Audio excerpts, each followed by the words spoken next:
Assalamualaikum warahmatullahi wabarakatuh. Waalaikumsalam warahmatullahi wabarakatuh. Salam bahagia. Bapak Ibu yang saya hormati, pertama saya ucapkan terima kasih atas kedatangannya yang menyempatkan diri pada diskusi kita hari ini. Kebetulan saya ada materi yang perlu disosialisasikan, didiseminasikan kepada Bapak Ibu. Mudah-mudahan materi ini bermanfaat bagi kita semua dalam rangka memperbaiki pendidikan di sekolah kita dan ada pendidikan secara nasional. Bapak Ibu, yang ingin saya sampaikan ini sebenarnya adalah materi rangkaian dari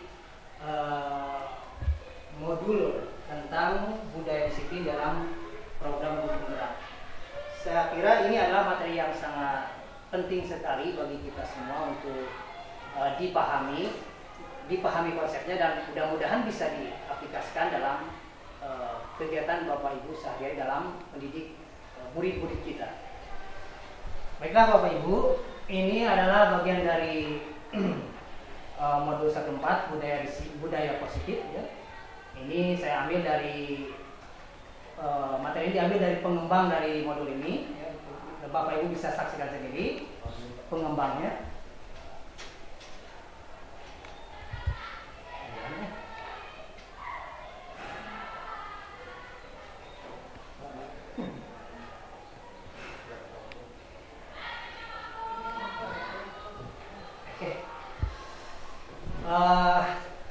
Materi ini yaitu modul 1.4 tentang budaya positif, dan ini dikembangkan oleh beberapa narasumber atau instruktur yang mengembangkan modul ini ya. Ini tidak. Baiklah Bapak Ibu, karena ini kita berhubungan dengan budaya disiplin.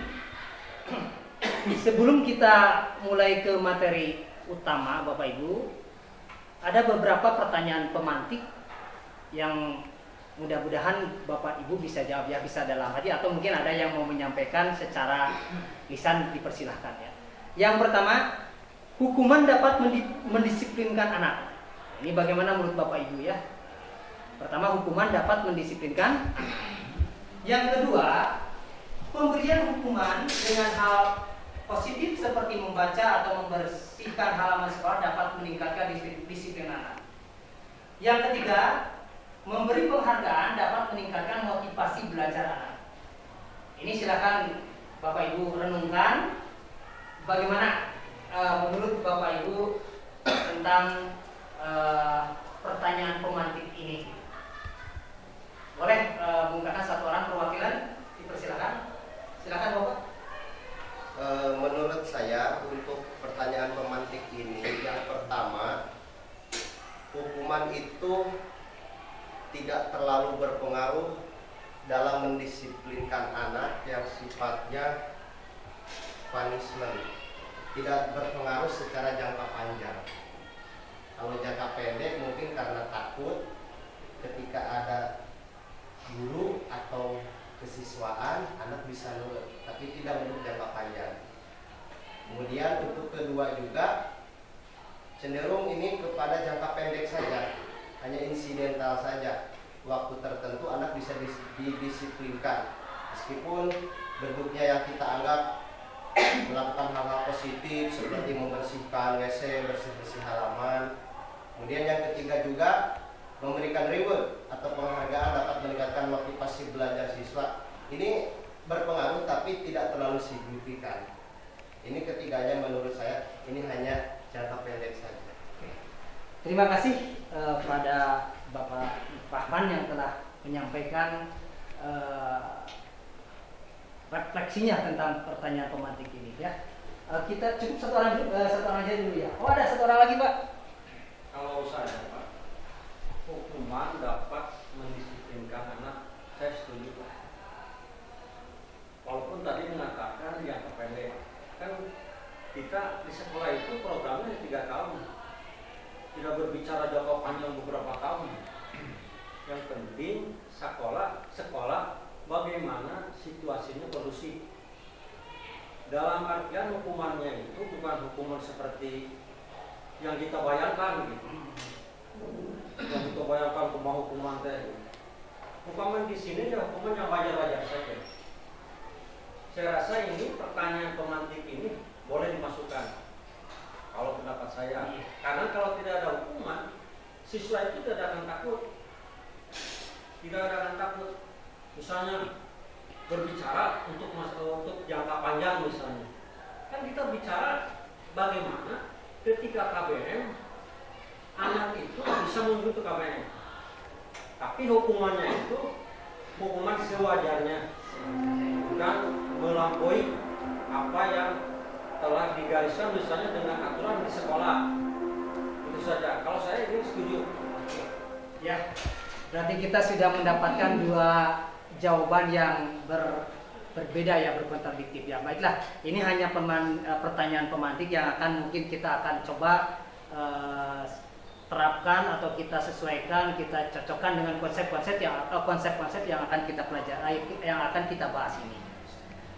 Beberapa hal yang ingin nanti akan saya sampaikan itu, pertama sekilas Bapak Ibu ya tentang filosofi pendidikan Ki Hajar Dewantara, walaupun ini sebenarnya tidak masuk ke dalam materi ini, tapi ada hubungannya dengan yang berhubungan dengan disiplin budaya disiplin ini ya Bapak Ibu. Ini materi yang akan saya sampaikan dari filosofi pendidikan, disiplin positif, teori motivasi, keyakinan kelas, kebutuhan dasar manusia, restitusi, dan restitusi segitiga restitusi. Baik Bapak Ibu, sebelum ke sini ada game dulu lah pemantik juga ini. Saya lewat dulu. Sebelum ke materi filosofi ini.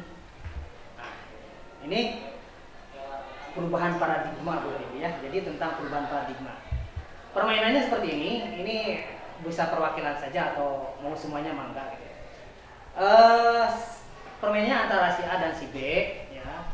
Nanti akan saya bagikan kertas, sari kertas. Nah, nanti tuliskan hal yang sangat berharga bagi Bapak atau Ibu.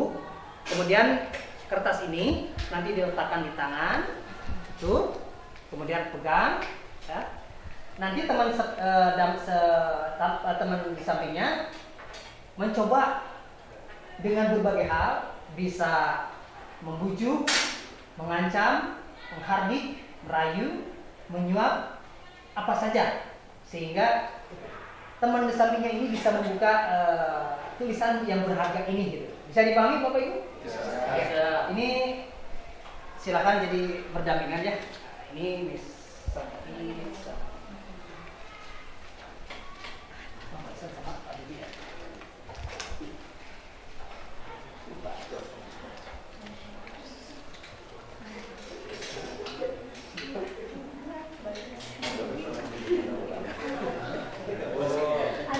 Jangan Siti deh kayaknya.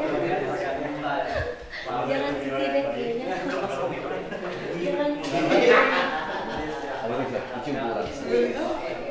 Sama siapa? Sama Bapak.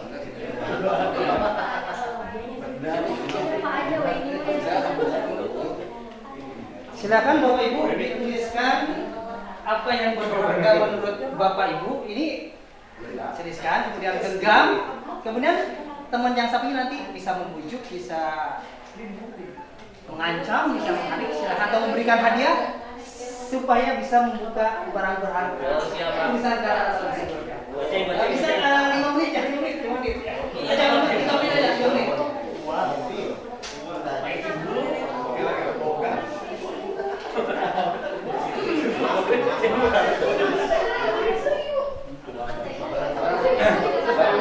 Barang berharga nggak berharga? Barang berharga. Ada yang mau dicontoh? Barang berharga. Ada yang mau dicontoh? Siapa yang mau memberikan contoh? Pak Ajat. Silakan Pak Ajat. Sama siapa Pak Ajat? Pak Rama.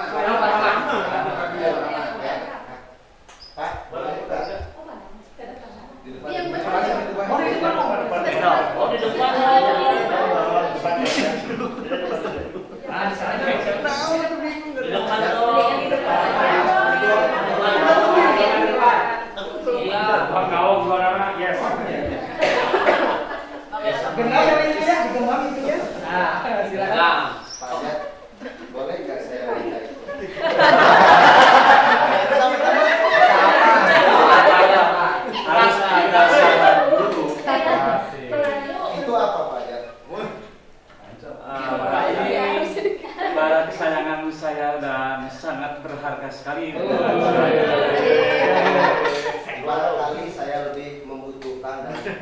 mungkin lebih cocok itu diberikan kepada saya. Gimana kalau saya tukaran dengan uang 1 kepok? Atau kirain nomor 2. Kirain Tidak bisa. Saya tolak. Saya untuk saat ini tidak butuh uang.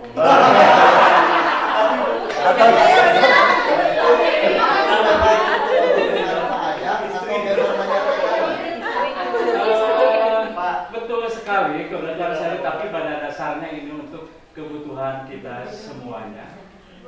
Udah gitu aja. Tapi kalau nggak bisa menyerahkan, nggak bisa saya kasih usulkan dengan benda lain, nggak apa-apa lah. Bisa saja sih dengan salah satu syarat yang saya ajukan bisa mendapatkan barang berharga ini. Ini soalnya pada saat yang ngambil dikelilingi oleh 7 kurcaci dan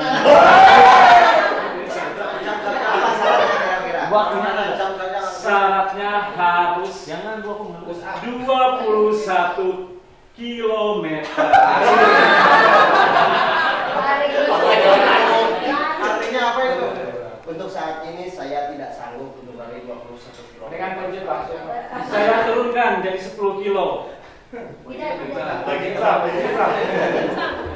Ya baik, kalau begitu saya tidak sanggup untuk memenuhi syarat.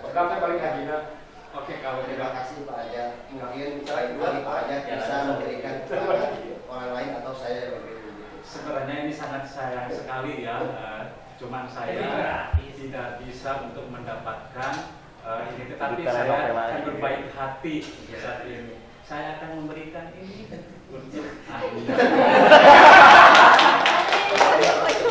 10 kilo lewat. Lewat ya. Dengan cuma-cuma ini akan saya serahkan dan sangat bermanfaat untuk kesehatan Anda semuanya. Silakan. Terima kasih Pak Ajat. Kopi saya ingin ada yang tampilkan lagi supaya ada pembanding. Mungkin bisa mengambil pelajaran atau refleksi dari games tadi ya. Kalau menurut saya keyakinan diri itu bisa saja keyakinan diri itu bisa saja dirubah dalam bentuk bujukan atau ancaman. Bisa juga karena dia keyakinan dirinya luar biasa, apapun terjadi dia tidak akan bisa merubahnya. Itu mungkin yang bisa saya berikan apresiasinya Bapak Ibu, tapi nggak apa karena waktu udah agak lama nih. Kita langsung aja Bapak Ibu ya. Makasih atas permainannya Pak Ajat, Pak Rahman. Tepuk tangan. Oke. Selanjutnya beberapa ilusi ya tentang paradigma baru teori kontrol. Pertama, ilusi bahwa guru itu mengontrol murid. Kedua, bahwa titik dan membuat orang merasa besar dapat menguatkan karakter. Ilusi bahwa semua penguatan positif efektif dan bermanfaat. Ilusi bahwa orang dewasa melihat untuk memaksa. Tapi Bapak Ibu, sebelum ke materi inti, saya ingin flashback dulu ke belakang ya. Karena ini berkaitan dengan pemikiran kita, niat kita ya. Niat kita dan juga visi kita sebagai pendidik ya. Flashback ketika Bapak Ibu memutuskan menjadi pendidik ya. Apa yang ada dalam benak Bapak Ibu pada saat itu? Kira-kira apa Bapak Ibu? Silakan Pak Haji Nana. Saya memang dari kecil sudah ingin jadi guru. Sehingga ketika SMA saya sudah masuk ke PGA, kemudian masuk ke tarbiyah. Memang dalam hati saya sudah ingin jadi guru, sudah ditakdirkan untuk Allah jadi guru. Jadi sudah ditakdirkan ya. Iya, bukan berarti mencari hanya sebatas kayak itu SMA di rese, tuntunan jadi guru gitu. Kemudian kita ada yang jadi guru. Luar biasa Pak Haji Nana. Tangan Pak Haji. Satu lagi untuk pembanding. Ketika Pak Ujang ya. Ketika ditakdirkan ketika memilih profesi sebagai pendidik. saya kebetulan bukan dari pendidikan guru, saya dari seni murni, dan terjun ke dunia guru pertama itu bisa dibilang karena saya lulus kuliah sebentar nganggur dulu, tidak ada pekerjaan yang formal. Saya hanya mengandalkan dari panggung ke panggung, tapi di mata masyarakat saya sebagai sarjana pada saat itu dipandang lemah karena Anda sarjana tapi kerjanya sama saja dengan orang yang tidak sekolah. Maka pada saat itu saya bertekad bagaimana caranya saya dengan sarjana seni saya dapat menularkan ilmu dengan jalur yang formal. Meskipun pada saat itu dalam tanda kutip tidak terlalu mencukupi, tapi niat di hati saya bukan menjadi guru, sebetulnya bukan ingin menjadi guru, tapi saya ingin mengajarkan ilmu seni tapi dengan media yang formal. Dan alhamdulillah sampai sekarang terus mengalir dan ada jalannya hingga ya mungkin merasa nyaman di dalam dunia guru. Luar biasa banyak. Berikutnya saya ingin mencoba Bapak Ibu menyandingkan visi atau niat Bapak Ibu dulu ketika memutuskan menjadi pendidik dengan filosofi yang dipegang oleh Ki Hajar Dewantara. Jadi Bapak Ibu, saya akan memperkenalkan filosofi dari tentang pendidikan ini dari Ki Hajar Dewantara. Mudah-mudahan ini bisa merubah atau memperbaiki niatan kita dulu atau niatan visi kita menjadi seorang pendidik itu. Mudah-mudahan ini ada pembanding dan kita bisa minimal memperbaharui niat kita, visi kita menjadi seorang pendidik. Jadi saya kupas dulu sedikit Bapak Ibu, tidak lama sebelum kita ke materi ini. Beberapa filosofi dari Ki Hajar Dewantara ini sangat menurut saya ini inspiratif sekali. Ya, jadi yang pertama bahwa maksud pendidikan adalah menuntun segala kekuatan kodrat yang ada pada anak-anak agar mereka dapat mencapai keselamatan dan kebahagiaan yang setinggi-tingginya baik sebagai manusia maupun sebagai anggota masyarakat. Di sini maksud dari kodrat ini kodrat yang ada di dalam diri anak sendiri, juga kodrat lingkungan budaya dan kodrat zaman. Ini salah satu filosofi dari Ki Hajar Dewantara. Yang berikutnya adalah pendidikan hanya dapat menuntun tumbuh atau hidupnya kekuatan kodrat yang ada pada anak-anak agar dapat memperbaiki laku, bukan dasar hidupnya. Bukan kekuatan kodrat, agar dapat memperbaiki lakunya, bukan dasarnya, hidup dan tumbuhnya kekuatan kodrat sebenarnya. Dan berikutnya ini berhubungan juga dengan teori tentang awal manusia ya, potensi manusia, bahwa anak itu bukanlah kertas kosong yang bisa digambar sesuai dengan keinginan orang dewasa. Anak lahir dengan kekuatan kodrat yang masih samar-samar. Dan tujuan pendidikan adalah menuntun, memfasilitasi, membantu anak untuk menebalkan garis-garis samar agar dapat memperbaiki lakunya untuk menjadi manusia-manusia seutuhnya. Ini kita kenal mungkin dengan teori konvergensi ini. Jadi sifat-sifat yang samar dari anak, yang terutama ya sifat samar yang masih baik itu di dalam pendidikan kita harus tebalkan. Saya beri contoh satu buat Bapak Ibu. Mohon maaf ini agak menyimpang dulu ini supaya memperjelas dari filosofi ini. Dan ini menurut saya ini kan sangat kena sekali gitu ya. Saya punya anak Pak, Ratu ya. Dia ketika di PAUD dia sangat pemalu sekali. Tadi itu boleh tanya sama ibunya. Pemalu. Ketika disuruh nyanyi dia malah ke belakang. Berarti saya menyimpulkan anak saya itu memang sifatnya pemalu gitu. Tapi ketika dia masuk pendidikan taman kanak-kanak, mungkin karena treatment dari Bapak guru-guru di sana itu luar biasa sekali Bapak Ibu. Sifat dasarnya pemalu itu bisa disamarkan, dihilangkan dan menumbuhkan sifat-sifat menjadi anak yang tidak pemalu. Alhamdulillah sekarang bisa tampil di depan ibu, Bapak Ibu, tidak pemalu lagi. Ini contoh Berikutnya bahwa guru itu diibaratkan sebagai petani. Maksudnya adalah kewajiban seorang pendidik menanam, misalnya jagung. Hanya dapat menuntun tumbuhnya jagung itu. Yang dia dapat lakukan adalah memperbaiki kondisi tanah tersebut, memelihara jagung tersebut, memberikan pupuk, membasmi ulat dan jamur-jamur hingga tumbuh menjadi tanaman jagung. Dan kita tidak bisa memaksakan jagung untuk berubah menjadi kacang panjang atau menjadi padi. Jadi kita hanya bisa menuntun tumbuhnya jagung tersebut, kondisi tanah, memberikan pupuk dan menjaga dari hama-hama tersebut.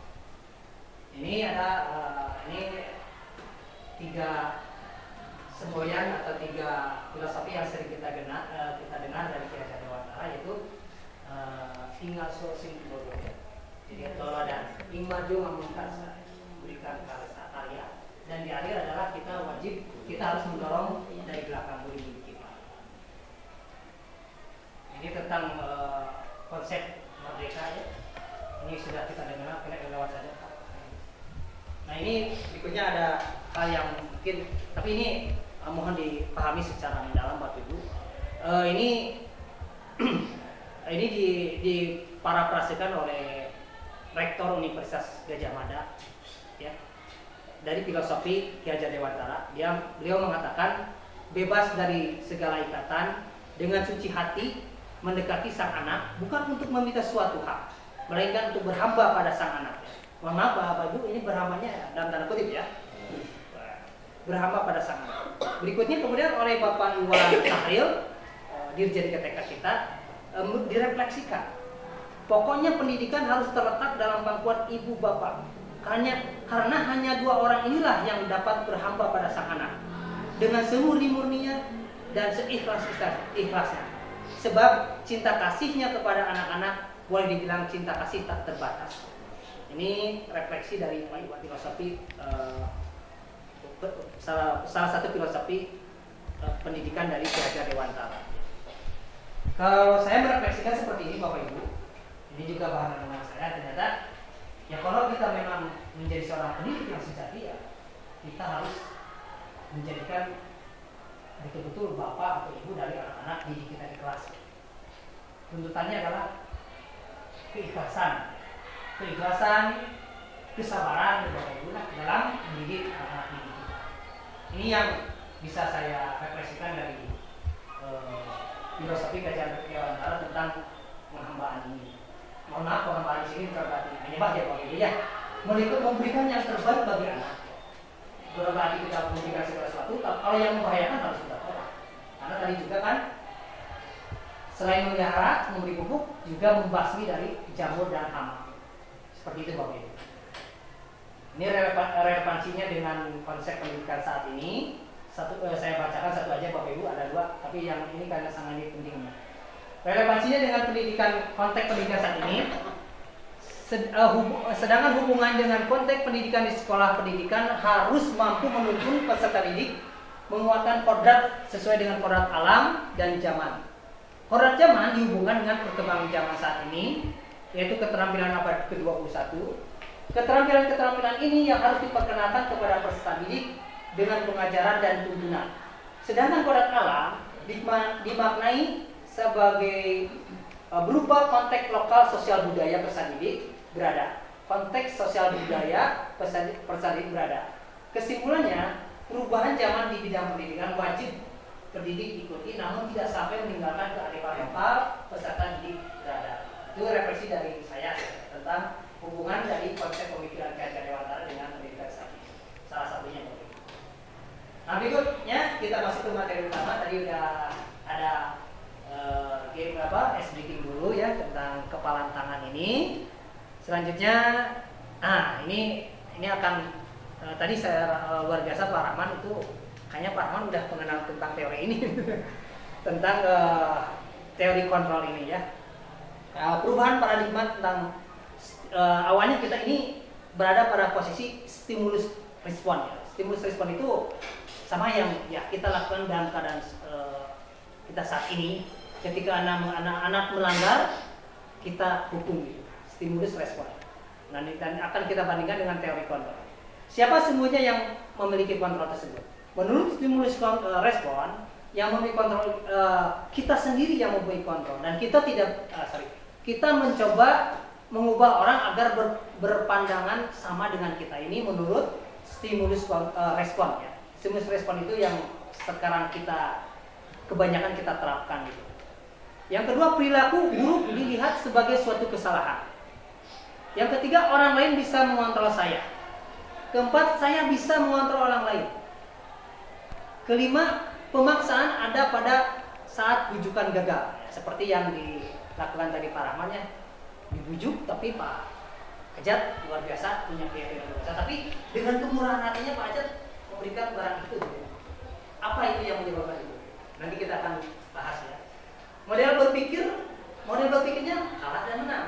Ketika kita bisa menghukum anak, berarti anak kamu salah, kamu kalah, dan beres. Dan sekolah menggunakan aturan itu.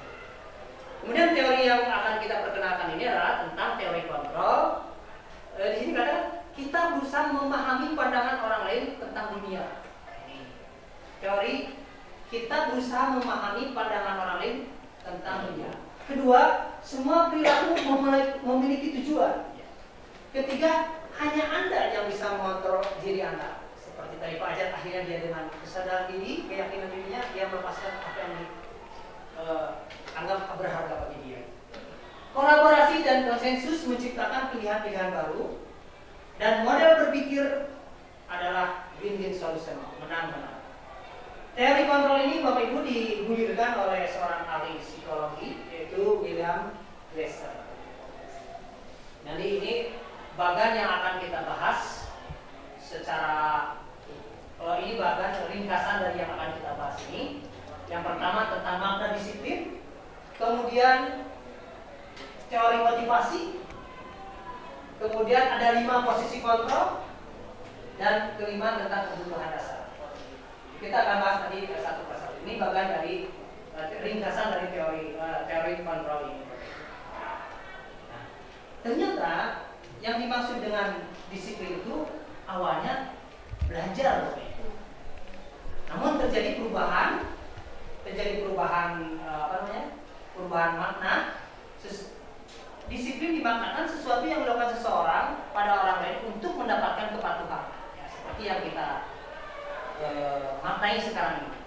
Kecenderungan umum adalah menghubungkan kata disiplin dengan ketidaknyamanan, bukan dengan apa yang kita hargai atau pencapaian suatu tujuan mulia. Dan ini konsep ini mungkin dengan konsep merdeka menurut Ki Hajar Dewantara agak berkontradiktif ya. Karena merdeka di sini tidak hanya terlepas dari perintah, tetapi juga bukan kontradiktif Bapak Ibu, maksudnya dihubungkan dengan pemikiran merdeka menurut Ki Hajar Dewantara ini ada. Disiplin ini akan berhubungan dengan nilai-nilai kebajikan yang diakui oleh secara global atau universal. Jadi ini nilai-nilai kebajikan ini lintas agama, lintas bahasa, lintas suku, bangsa maupun latar belakangnya. Jadi sudah menjadi kesepakatan bersama. Jadi ini ada sifat-sifat manusia yang luhur yang ingin dicapai oleh semua orang. Disiplin ini nanti Bapak Ibu berhubungan dengan nilai-nilai kebaikan yang diakui secara global atau kebajikan universal yang akan kebaikan sifat-sifat positif manusia yang mulia yang ingin dicapai oleh semua individu. Nah, nilai kebajikan ini diyakini seseorang, maka motivasinya harus motivasi yang terbangun dalam diri kita sendiri, yaitu motivasi intrinsik.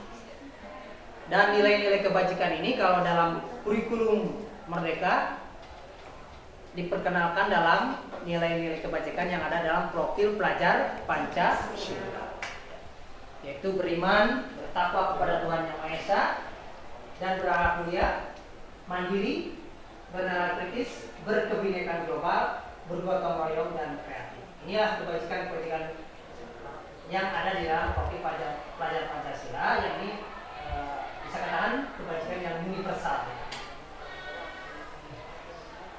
Nah, ini kita masuk ke rincian materi. Pertama, teori tentang motivasi, hukuman, dan penghargaan dan restitusi.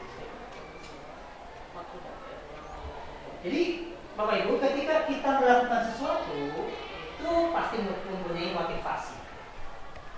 Yang pertama, kita melakukan sesuatu karena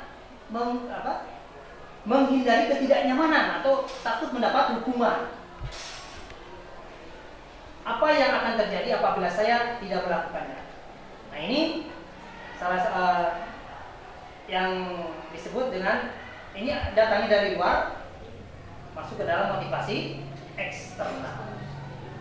Selanjutnya motivasi kita kedua, kalau tadi menghindari ketidaknyamanan sehingga melakukan itu, ini berarti datangnya dari luar. Yang kedua, karena ada iming-iming atau reward atau penghargaan sehingga kita melakukan ini. Ini juga datangnya dari luar. Motivasinya eksternal.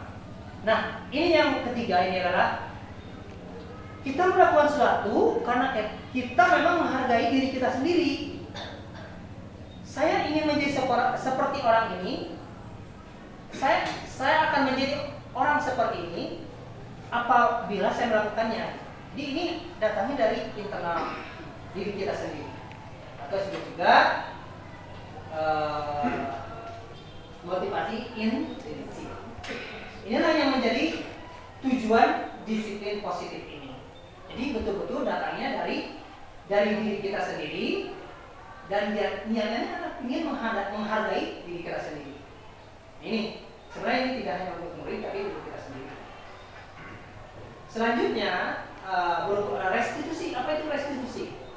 Restitusi adalah proses menciptakan kondisi bagi murid memperbaiki kesalahan mereka sehingga mereka bisa kembali pada kelompok mereka dengan karakter yang lebih kuat.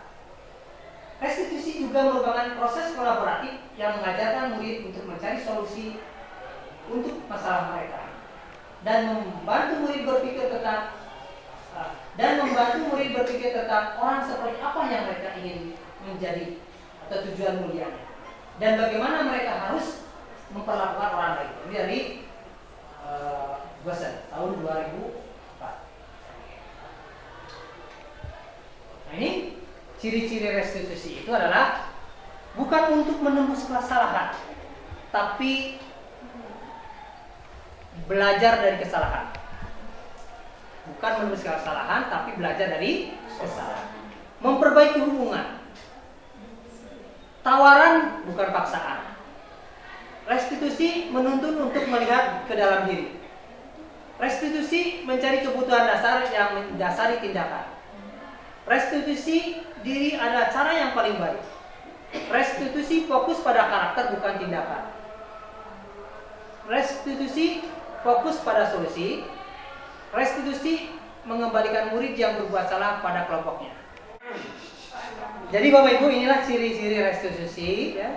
Ada 9 ciri-ciri. Selanjutnya kita juga akan membahas tentang apa itu keyakinan kelas. Sebelum menjawab apa itu keyakinan kelas, itu berhubungan dulu dengan ada peraturan, ada keyakinan gitu. Di sini katakan bahwa perlunya peraturan itu adalah untuk mendukung. Perlunya peraturan itu adalah sebenarnya untuk mendukung apa yang kita lakukan itu kembali kepada nilai-nilai intrinsik. Seperti contohnya Bapak Ibu, kita kan semua tahu bahwa memakai helm itu adalah sebuah kewajiban. Tapi kita menyadari bahwa memakai helm adalah untuk keamanan diri kita sendiri. Jadi sebenarnya itu bukan peraturan, harus menjadi keyakinan diri. Saya luar biasa Pak Isan kemarin. Kalau saya nggak terbiasa, Pak Isan udah punya keyakinan diri. Masang seatbelt itu adalah sebuah kewajiban. Itu pemerintah polisi mengatur harus pakai itu, tapi Pak Isan sudah punya keyakinan diri ketika pengendaraan langsung pakai itu.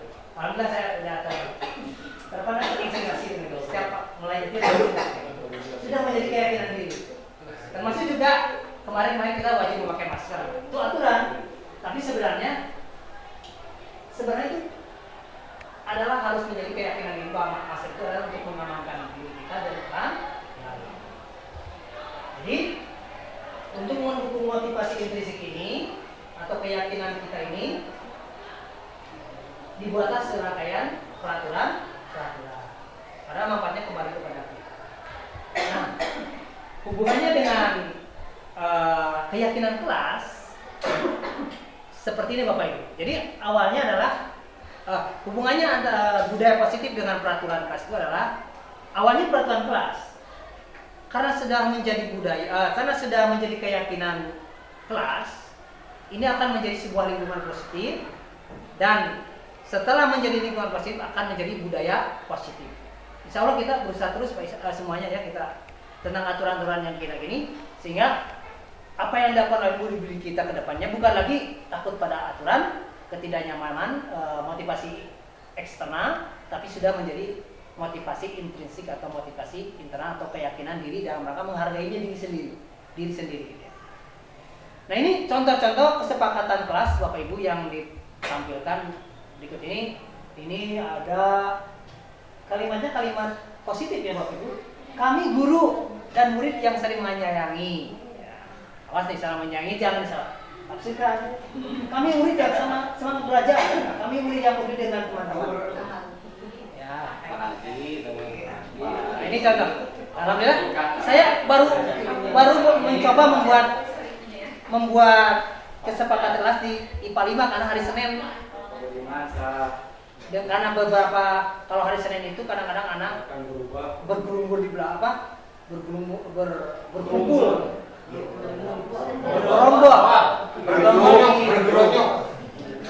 di kantin di mana-mana.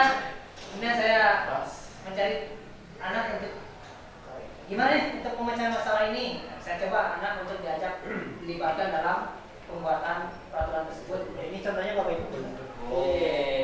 Tapi ini belum direvisi karena ada beberapa keyakinan kelas yang sama, mungkin nanti disatukan itu.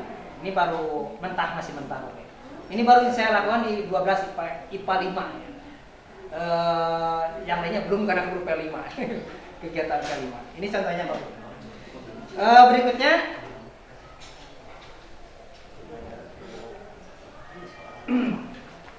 ini contoh perbedaan antara peraturan dan keyakinan kelas ya. Selalu mengembalikan buku ke tempatnya. Tanggung jawab. Dilarang mengganggu orang lain, menghormati orang lain. Hadir sekitar 15 menit sebelum pembelajaran, menghormati orang lain dan komitmen kita. Dilarang melakukan kekerasan, keselamatan, menghormati orang lain. Dan lain-lainnya Bapak Ibu ya, dalam menggunakan narkoba, keyakinan dirinya adalah kesehatan. Berganti menunggu giliran, menghormati orang lain, bersabar, gunakan masker, kesehatan, jangan berlari di kelas atau koridor, keselamatan. Contoh-contoh ini perbedaan antara peraturan dan keyakinan. Ini tidak lewat skip saja. Nah ini beberapa contoh tindakan guru. Apakah ini masuk ke dalam hukuman atau konsekuensi? Kita lihat sini contohnya. Mencatat 100 kali. Itu jenis adalah hukuman. Lari mengelilingi lapang. Tadi Pak Ajat ya 25 kilo ya. Syaratnya hukuman. Murid diminta untuk push up, hukuman. Mengganti kertas tugas teman yang coret-coret, konsekuensi. Membersihkan tumpahan air di meja tulis karena tersenggol, konsekuensi. Murid disuruh mengenakan sepatu seharian, hukuman. Lari menilai basket 2 kali, karena terlambat 10 menit pelajaran PJOK ini, maksudnya tidak hukuman tapi konsekuensi karena kebetulan nggak pelajaran PJOK. Kalau dengan pelajaran lain mungkin tidak hukuman. Nah ini Bapak Ibu beberapa perbedaan dampak yang dirasakan antara hukuman dan konsekuensinya. Tadi disinggung oleh Pak Ahmad sebagian. Kalau hukuman sikapnya menyakiti, ada sesuatu yang terjadi, sesuatu yang menyakitkan terjadi. Sedangkan konsekuensi sesuatu harus dijawab. Nyobek kertas temannya ganti itu konsekuensi. Ya. Kalau dihukum sama guru nyobek ceplok, itu terus ada yang sakit. Membuat anak sakit fisik maupun hati untuk jangka waktu lama. Sedangkan konsekuensi membuat anak merasa tidak nyaman dalam jangka waktu pendek, mungkin pada saat itu. Anak membenci kedisiplinan, anak menghargai disiplin. Kemudian hukuman paksaan, konsekuensi, stimulus dan tanggapan. Berikutnya mendorong anak menyakiti diri sendiri, mendorong anak agar mudah menyesuaikan diri. Konsep dirinya buruk kalau hukuman, kalau konsekuensi, konsep diri yang baik. Anak belajar untuk menyembunyikan kesalahan. Konsekuensi, anak belajar mematuhi peraturan. Marah, dampaknya nih. Marah, rasa bersalah, dipermalukan, merasa tak dihargai. Konsekuensi, kehilangan hak, dibuat tidak nyaman, diasingkan untuk sementara waktu. Ini adalah perbandingan antara hukuman dan konsekuensi. Nah ini ada yang tadi disampaikan yang diajukan oleh yang dasar itu adalah restitusi. Ini perbedaan antara hukuman, konsekuensi, dan restitusi. Jadi kita ujungnya kita menampilkan contoh, mendemonstrasikan tentang segitiga restitusi. Kalau dicaca aja ini ya, jadi kita baca dulu. Nah ini juga perlu diperhatikan oleh Bapak Ibu menghadapi murid-murid kita. Ternyata ketika murid melakukan sesuatu, selain motivasi tadi ada motivasi eksternal, menghindari ketidaknyamanan, mendapatkan penghargaan, atau dia meyakini kebaikan diri sendiri. Itu ada 3 motivasi. Namun kita juga selain motivasi, kita juga memperhatikan tentang kebutuhan dasar. Yang pertama pasti kebutuhan tentang bertahan hidup. Ini berkaitan dengan bagaimana anak itu memenuhi kebutuhan hidupnya. Banyak terjadi sekolah kita. Benar-benar tidak ada kasus anak jarang masuk sekolah, tidak punya uang untuk mempunyai itu, harus menjadi perhatian kita. Kebutuhan dasar. Berikutnya kebutuhan dasar lainnya adalah kasih sayang dan rasa diterima. Kemudian kesenangan, kemudian kebebasan dan penguasaan. Jadi ada 5 kebutuhan dasar hidup yang harus jadi pertimbangan kita ketika penegakan disiplin. Selain motivasi tadi ya, motivasi, kebutuhan dasar manusia, ini harus diperhatikan. Ini beberapa posisi kita sebagai guru, Bapak Ibu. Tidak hanya guru, tapi kita fokus ke guru. Ini ada 5 posisi kontrol menurut Glasser ini, Bapak Ibu. Berkaitan dengan posisi kontrol, ada 5 posisi kontrol menurut William Glasser ini. Pertama, posisi kita sebagai penghukum. Ini apa sih kegiatannya? Menghardik.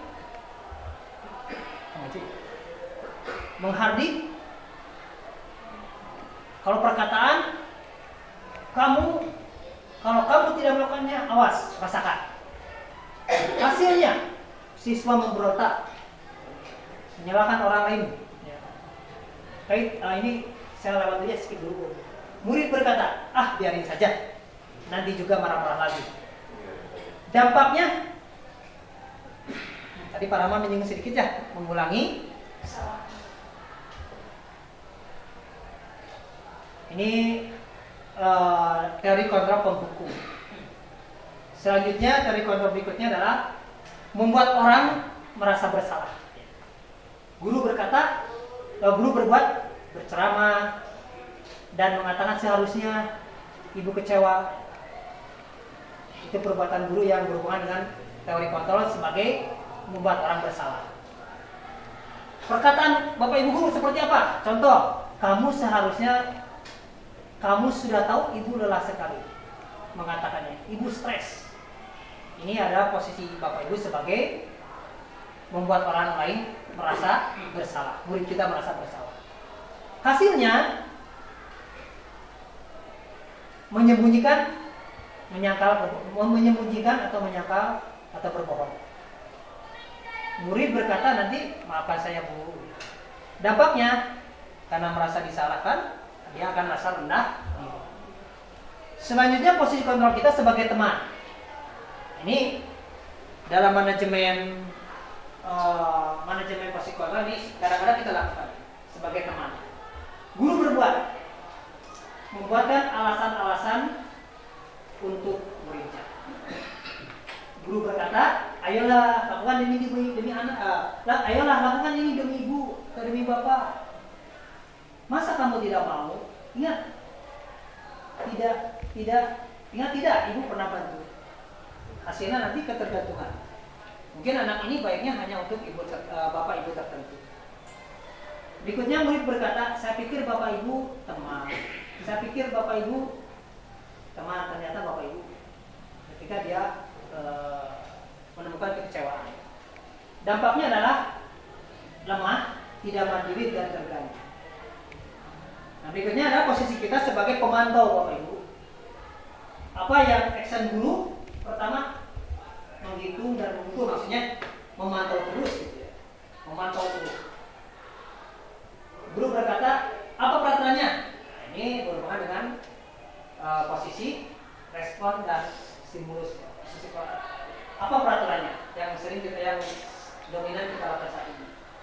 Hasilnya, menyesuaikan diri, tidak diawasi. Ini ketika anak melakukan itu karena dia motivasinya adalah motivasi menghindari ketidaknyamanan eksternal. Hasilnya menyesuaikan diri bila diawasi. Kemudian murid berkata, berapa banyak bintang yang dapat saya peroleh? Berapa halaman yang harus saya tulis? Sedangkan dampaknya menitik beratkan pada sanksi atau hadiah untuk diri. Dan yang terakhir adalah posisi kontrol sebagai manajer. Ini yang mungkin yang diharapkan oleh William J. Lester ini yang coba kita terapkan dalam pendidikan ini. Guru berbuatnya seperti apa? Mengajukan pertanyaan-pertanyaan, ya, investigasi. Ini dalam BK itu sering kita laksanakan. Perkataan guru seperti apa? Apa yang kita yakini? Apa yang bisa kau kerjakan untuk memperbaiki masalah ini? Hasilnya nanti menguatkan pribadi anak. Murid berkata, bagaimana caranya saya bisa memperbaiki keadaan? Dan dampaknya mengevaluasi diri, bagaimana cara memperbaiki diri mereka. Ini ada 5 posisi kontrol kita. Kapan kita memilih posisi tersebut? Ya, idealnya kita pada posisi manajer. Menyelesaikan masalah dengan melibatkan siswa. Namun kita juga tidak disalahkan kita memposisikan diri pada posisi teman atau pada posisi pembantu. Posisi penghukum ini eksesnya kalau bisa dihindari. Posisi bangga sebagai penghukum sama orang bersalah. Jadi antara teman pemantau manajer ini boleh kita terapkan dan disarankan kita menggunakan posisi bangga sebagai manajer. Nah, berikut pernyataan-pernyataan contohnya. Saya kecewa sekali, ini masuk ke dalam posisi kontrol, membuat orang merasa bersalah. Kalau kita bicara ke anak, ibu kecewa sekali, bapak kecewa sekali sama kamu, itu kita membuat dalam posisi kontrol kita sebagai posisi kontrol sebagai membuat orang merasa bersalah. Kamu tidak pernah melakukannya, kamu tidak pernah benar melakukannya. Penghukum posisi. Kamu masalah terus. Ayolah, lakukan demi ibu. Lakukan demi bapak. Ini posisi kita sebagai. Apakah kamu mendapatkan stiker bintang hari ini? Apakah kamu ingin mendapat segepok uang hari ini? Posisi sebagai pemantau. Dan manajer, bagaimana kami bisa menyelesaikan masalah ini? Ini posisi kita sebagai posisi kontrol kita sebagai manajer. Kamu selalu paling utama ini ada penghukum. Ini Bapak Ibu contoh-contoh ungkapan-ungkapan yang sering kita dengar. Bapak Ibu lanjutnya langsung aja ke seketika restitusi yang ini adalah yang kita harapkan dalam posisi kontrol kita sebagai manajer. Apa itu segitiga restitusi? Itu jadi dijelaskan bahwa restitusi itu menempatkan murid kita dalam posisi dilibatkan dalam membuat sebuah hukum dilibatkan dalam menegakkan sebuah peraturan. Dilibatkan. Posisi kontrol segitiga restitusi ini terdiri atas pertama, misalnya ketika terjadi masalah, pertama kita harus menstabilkan dulu identitas. Nah, nanti kita beri contohnya Bapak Ibu. Menstabilkan identitas murid yang punya masalah tersebut, kemudian memvalidasi validasi kesalahan tersebut. Ini kita melihat dari motivasi dia, kemudian kebutuhan dasar dia. Kita lihat motivasinya dan kebutuhan dasar dia sampai melakukan seperti itu.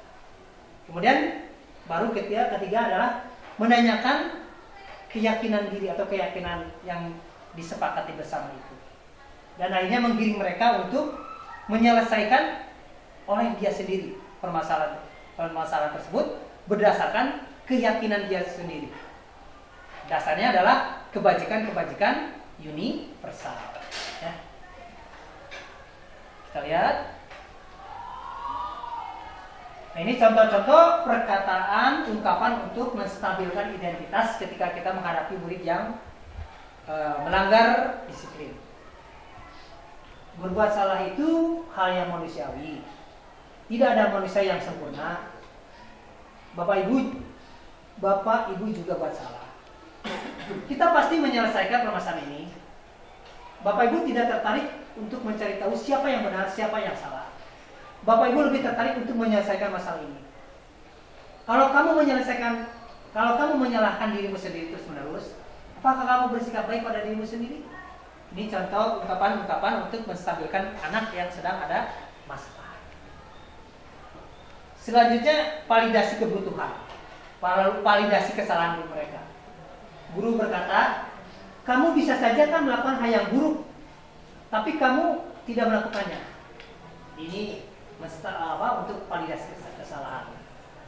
Kamu pasti punya alasan mengapa kamu melakukan ini. Apa yang penting bagi kamu? Kamu boleh tetap berusaha menjaga sikap itu, tapi tambahkan sikap yang lain yang baru. Maukah kamu belajar cara lain untuk mendapatkan maukah kamu belajar cara lain untuk mendapatkan yang kamu butuhkan tanpa harus memukul? Apakah kamu bisa melakukan lebih baik? Cepat lagi. Ini ada ungkapan-ungkapan untuk memvalidasi kesalahan atau kebutuhan mereka. Dan berikutnya adalah menanyakan keyakinan. Ini yang bisa Bapak Ibu katakan, apa nilai yang kita percaya di kelas? Kesepakatan kelas, keyakinan kesepakatan kelas kita yang kita buat tadi seperti ini. Nilai-nilai universal apa yang telah kita sepakati? Kelas yang ideal itu seperti apa sih? Kamu ingin jadi anak seperti apa? Apa yang kamu rasakan? Ketika kamu melakukan itu, kamu menjadi orang yang seperti apa? Ini beberapa contoh ungkapan untuk menanyakan keyakinan.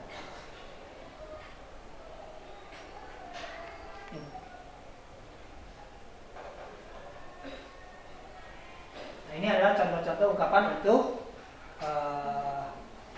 ketika menghadapi anak atau murid yang bermasalah. Bapak Ibu. Ini adalah dalam posisi control manager, menyelesaikan masalah secara restitusi, segitiga restitusi. Sebelum refleksi, saya tampilkan dulu contoh segitiga restitusi yang pernah saya lakukan. Dan mohon maaf Bapak kemarin pinjam tempatnya tidak lapor ke Pak Pasolah ya. Tapi ada Pak Atik Pak. Tapi ada Pak Atik. Sudah diizinkan Pak Insya Allah. Ini bersama Pak. Ini skenario-nya ketika saya menemukan masalah tersebut. Ada satu yang belum diselesaikan, ini masalah. Dia anak 12 IPS 1. Kejadian ini memang terjadi Bapak Ibu. Ya, pada saat itu saya ngajar di IPS 1. Memang pada waktu itu lagi tidak stabil, banyak kosong pembelajaran karena berbagai hal. Saya ngajar di PS 2 terjadi kegaduhan. Awalnya nyanyi biasa, berikutnya nyanyi sampai pakai alat musik segala gitu. Saya marah gitu ya, marah enggak tidak marah. Nggak bisa marah. Cuman saya katakan tadi, Ada yang percaya bagus marah. Ya, langsung. saya katakan pada mereka, awalnya saya dipersabar dulu. Tapi semakin lama, semakin kegaduhannya luar biasa sampai apa? Ada anak PS1 yang protes, Pak, gak ada yang menang. Akhirnya saya datang, begitu. Kalau mau main musik, boleh saya nyanyinya, pindahkan itu, gak boleh kelas itu, jadi mau latihan kelima. Kata saya itu, langsung terima. Nah dia nggak, kalau anak udah minta itu pasti dia. Gitu. Cuman saya setelah itu kita coba terapkan dengan segitiga res. Gitu. Ini kasus pertama. Kasus kedua, yang ini belum diselesaikan ini. Nah sama, ini pada tanggal 19 Oktober. 19 Oktober ya. Oh tadi? Sama ya waktunya ya? Sama. Iya. Nah pas saya masuk ke IPS 1 itu yang tidak hadir hampir setengahnya Bapak Ibu. Banyak Pak ya. Nggak tahu terbawa kondisi banyak yang latihan atau yang bebas tidak belajar. Jadi anak pas istirahat beres istirahat itu masih senang di luar. Tidak tahu kemana gitu. Pokoknya di samping yang tidak hadir ada juga yang di luar gitu. Nah itu kejadian. Nanti ini belum bisa selesaikan yang ini. Yang kasus nomor 2 belum saya selesaikan. Ada anak-anak di luar ketika jam pembelajaran. Nah, akhirnya saya untuk yang kasus nomor 1 ini coba mudah-mudahan berubah ya. Anak itu saya panggil KM-nya.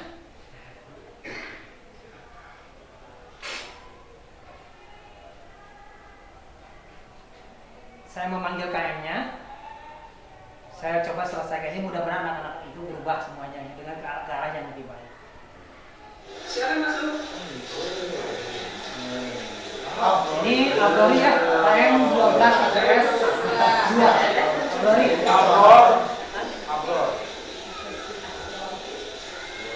Ini Abrori ya? Abrori.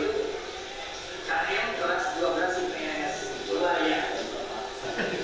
Ini sengaja Bapak panggil pengen ngobrol-ngobrol ya. Kejadian pas hari Rabu, pas Bapak belajar di kelas 12 IPS 1. Pada waktu itu Bapak bukan kayak kurang nyaman gitu. Kenapa itu jadinya? Ini ketika mencari menginvestigasi pertama Pak. Nah ini adalah posisi saya menstabilkan identitas anak supaya tidak merasa bersalah. Ada belum? Oh maaf, juga dengar lagi. Tidak ada. Kemudian saya dapat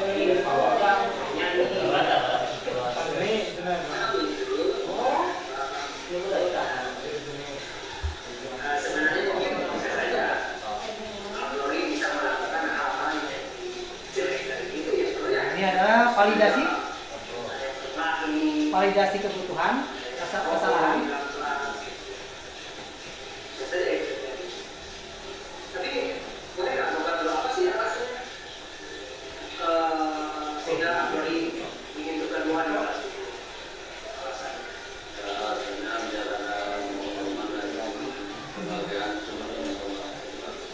Jadi dia ingin bersenang-senang gitu bersama teman-teman karena ini akhir-akhir di kelas 12. Kita melihat ini dari motivasi. Dari kebutuhan dasarnya dia ingin senang-senang.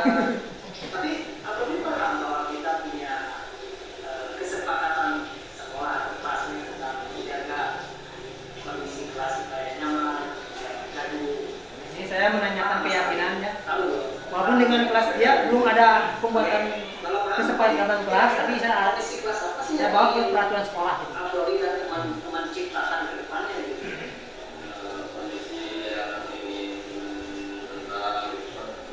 Hati nuraninya kan dia tetap ada kebajikan universal yang ada di dalam kita semua, tentram, ingin nyaman, belajar, itu ada naluri dalam tujuan mulia yang ingin kita capai gitu.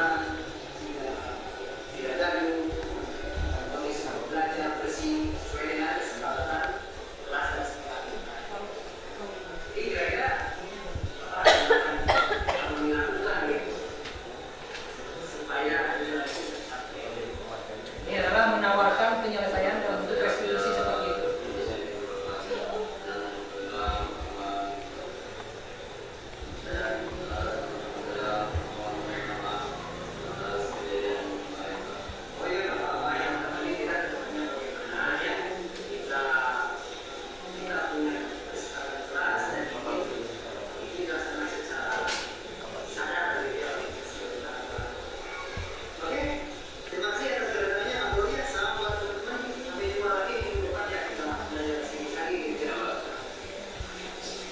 Ini adalah contoh rekaman yang saya buat yang sebagai bukti saya menerapkan ini.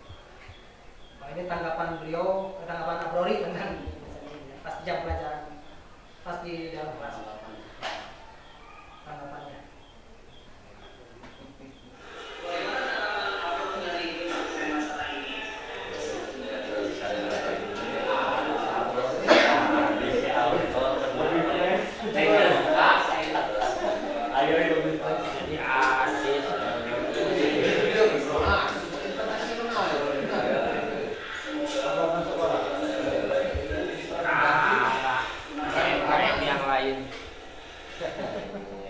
Nilai Inggris salaman. Bebas dapat voucher di media. Untuk mengajari guys. Nah, demikian Bapak Ibu, ini demikian Bapak Ibu materi yang saya ingin sosialisasikan, yang ingin didiseminasikan, berbagi dengan Bapak Ibu tentang budaya disiplin ini. Intinya kita pertama kita kembali lagi pada diri kita, niatan kita menjadi pendidik seperti apa. Itu yang pertama. Yang kedua, Bapak Ibu, kita coba merubah mindset kita tentang menegakkan disiplin anak. Saya lihat banyak sekali, saya sering lihat Bu siapa Bu Lupa, Bu suka menginterogasi anak gitu. Kayaknya segitiga restitusi ini bisa diterapkan dalam menyelesaikan permasalahan-permasalahan ini. Maksudnya kita coba menyelesaikan masalah-masalah di sini ini, kita coba dengan posisi kita memposisikan diri sebagai manajer. Walaupun nanti kita boleh juga ada posisi teman, posisi pemantau. Tapi ketika ada masalah kita coba menggunakan posisi as manajer dengan menerapkan segitiga restitusi ini.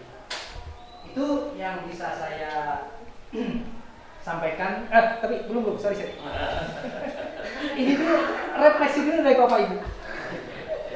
Refleksi dulu dari Bapak Ibu ya. Mohon maaf Bapak Ibu. Sebelum mengakhiri, saya ingin ada refleksi dulu dari Bapak Ibu. Ada yang ingin disampaikan mengenai materi ini, terutama dengan budaya disiplin ini. Silakan. Ya Pak Haji. Untuk menerapkan disiplin yang Bapak sampaikan, sebetulnya kondisional ya. Ya, Kalau ini diterapkan di lingkungan model sekolah di school gitu ya, ya Pak. itu bisa tercapai. Kalau di lingkungan kita yang memang dari berbagai latar belakang, Ya. itu memang agak kesulitan kalau diterapkan seperti ini. Tapi dicoba boleh. Ini berdasarkan pengalaman ya. Saya selalu mengajak kalau diterapkan dengan halus. Ini kan kalau dalam Al-Quran bil hikmah wal mau'izah, ya, dengan bijaksana. Ya, kemudian dengan kita berdialog. Jelas sabari Rabbi bil hikmah wal mau'izah, dengan hikmah dan bijaksana. Itu kan menerapkan ayat Al-Qur'annya gitu kan. Kemudian kalau diterapkan yang memang kita semua tahu bagaimana kondisi. Itu kalau dicoba boleh, tapi kita tidak tidak untuk kemungkinan kalau dicoba itu boleh. Tapi yang ini kalau cocoknya itu di sekolah-sekolah itu. Ada misalnya Boarding school gitu. Iya, yang cocok ini kemungkinan konsep ini sangat cocok sekali. Karena lingkungannya sudah lingkungan desa. Iya itu. Kalau di kita mungkin ini dapat saya. Kemudian konsep kedua dalam tadi pandangan-pandangan misalnya dari Raja Dewantoro, kan di situ lebih cenderung pengetahuannya. Tapi agama dalam membentuk anak itu adalah tidak lepas daripada dua konsep, satu akhlak dan ilmu. Jadi akhlak dan ilmu, sehingga kan Rasul mendidik anak itu sampai baik, sampai menjadi seutuhnya, digambarkan oleh para sahabat, akhlak, kemudian ilmu. Kalau saya lihat konsep-konsep sekarang itu lebih banyak ilmuwan daripada akhlaknya itu. Itu mungkin refleksi dari saya.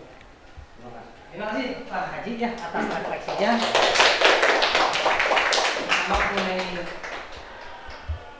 konsep segitiga restitusi ini dan posisi kontrol yang mungkin kita bisa coba diterapkan di sini ya Pak ya, diuji coba. Dan menurut Pak Haji tadi katakan bahwa konsep ini cocoknya diterapkan di boarding school ya. Tapi tidak ada salahnya kita coba ya Pak Haji ya. Saya untuk menyelesaikan masalah-masalah yang baru, yang masalah-masalah anak itu kita coba digunakan segitiga restitusi. Mengenai refleksi Pak Haji terhadap filosofi pendidikan Raja Dewantara yang luar biasa sekali. Memang itu namanya juga pandangan Pak Haji ya tentang filosofi pendidikan menurut Pak Haji. Mungkin yang lainnya ada refleksi tentang budaya disiplin ini. Pak Rahman silahkan.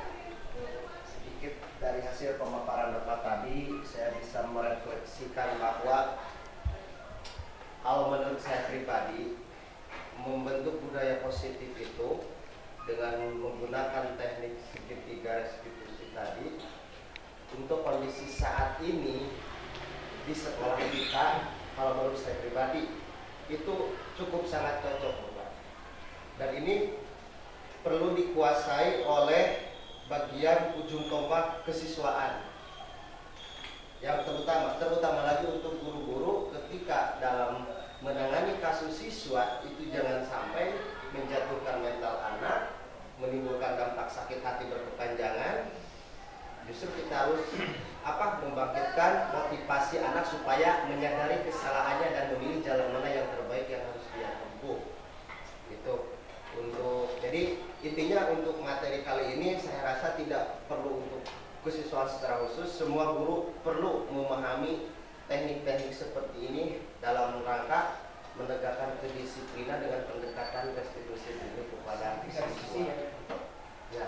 Dan untuk segitiga restitusi ini tadi berdasarkan beberapa filosofi, saya setuju kepada Pak Haji, setuju kepada Pak Haji Nanan bahwa perlu ada dua komponen utama akhlak dan pendidikan. Ketika dari tadi kata-kata mutiara atau pendapat dari para ahli, terutama Ki Hajar Dewantara, kalau saya pribadi cenderung melihat kepada behavior, perilaku menekankannya. Jadi bagaimana memanusiakan manusia, memuliakan anak dengan pendekatan cinta dan kasih sayang dalam mendidik anak. Ada sedikit menyinggung masalah sisi kognitifnya, tapi terhadap behavior, perilaku, memperlakukan anak sesuai dengan hati nurani kita yang ikhlas dan tulus seperti Bapak katakan tadi. Ini sangat bermanfaat menurut saya. Terima kasih. Wassalamualaikum warahmatullahi wabarakatuh. Masih ada? Kalau tidak ada, saya ucapkan terima kasih atas kedatangan Bapak Ibu dalam diseminasi tentang budaya disiplin ini. Mudah-mudahan yang saya sampaikan ini ada yang bermanfaat bagi Bapak Ibu untuk coba diterapkan dalam menangani permasalahan disiplin pada murid-murid kita. Akhir kata, segala kebaikan datang dari Allah Subhanahu wa taala. Kita hanya menyampaikan apa yang kita tahu, dan mudah-mudahan apa yang kita lakukan ini betul-betul adalah sebuah niatan ikhlas untuk mendidik murid-murid kita menjadi orang yang bahagia, mencapai keselamatan dan kebahagiaan setinggi-tingginya, baik sebagai individu maupun sebagai warga masyarakat, lahir dan batinnya. Terima kasih. Assalamualaikum warahmatullahi wabarakatuh.